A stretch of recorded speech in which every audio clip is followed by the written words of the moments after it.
42,000 years ago, someone in a German cave carved a flute from a swan's wing bone. And somehow, that ancient trick still knows how to make your skin go cold. Here is what you are looking at. A piece of bone, about the length of your hand, hollow, with finger holes carved into the side. It is one of the oldest musical instruments ever found. Older than agriculture, older than writing, older than the religions practiced today. And here is the part that feels almost impossible. An experimental archaeologist named Wolf Hein built a replica. He put on reindeer leather, he raised the bone to his lips, and what came out was not noise. It was music. Recognizable music. The notes form a pentatonic scale, the same kind of scale your favorite chorus probably uses. So here's the question. Whoever carved that bone, barefoot in a cave in the last ice age, what was he feeling when he played it? And is it the same thing you feel when a song hits at exactly the right moment and the back of your neck goes cold? Pick a song that does that to you. There is always one. The bit where the hairs on your arm rise, the moment in the chorus, the drop, the bridge, the note that somehow catches in your chest. Hold that song in your head. We are coming back to it. And give yourself a number, 1 to 5. 1 means basically never. 5 means every time the right track plays.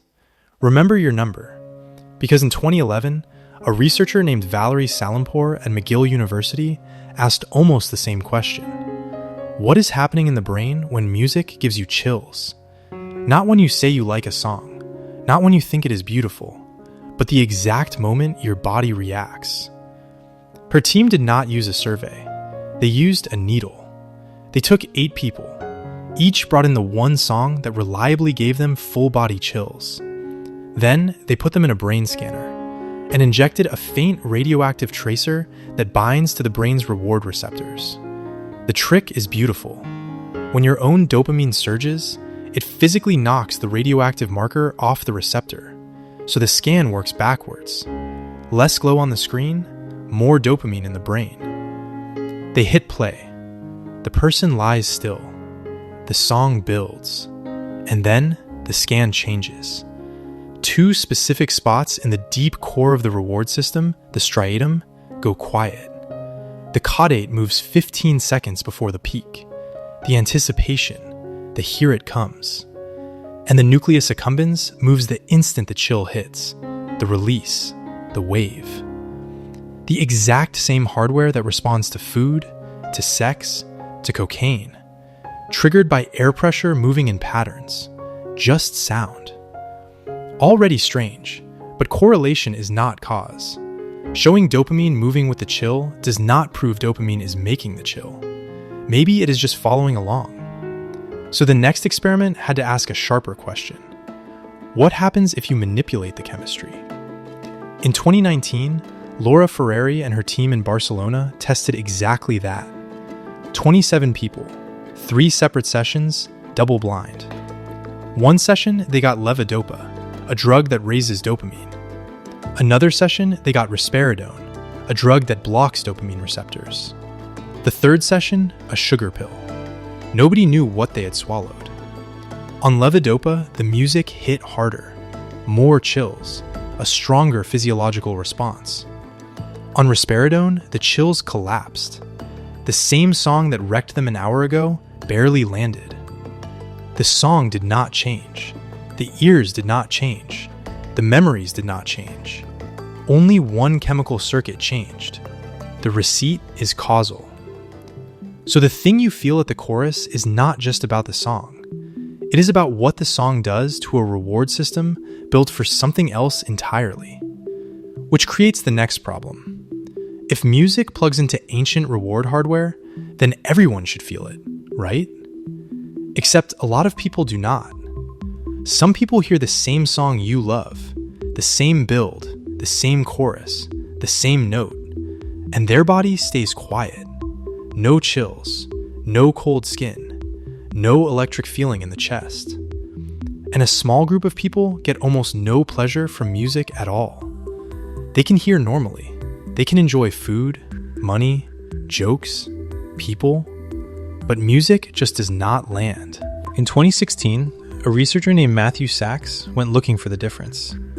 He screened more than 200 people. Then, he kept the strongest chill responders and the strongest non-responders, the people who reliably felt the wave and the people who reliably did not. Then he scanned the wiring between the parts of the brain that hear music and the parts that feel emotion. And the difference was not that one group had a music brain and the other did not. Both groups had the same basic regions, but the people who got chills had stronger connections between hearing and feeling, more wire, more signal, more chance that sound becomes emotion.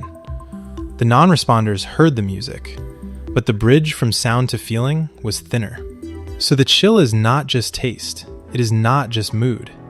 It is not whether you really listen to lyrics. It is wiring. Some people hear a song. Some people feel it move through their body. And some people came into the world with a stronger bridge between the two. And then comes the last piece. Is that bridge inherited? Is your 1 to 5 number partly something you were born with? Twin studies in large genetic cohorts say yes. The number keeps coming back, somewhere between 29 and 36% of the variation. Not a single music gene. Polygenic, spread across many tiny effects.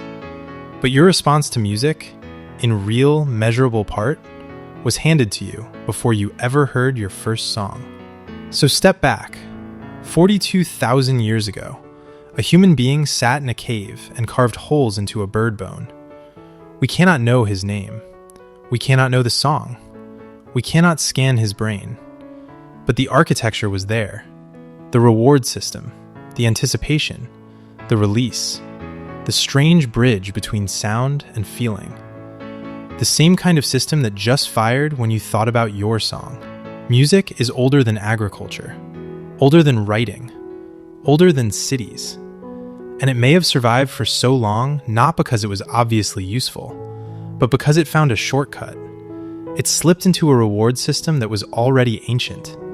A system built to make animals chase what mattered. Food, safety, connection, survival.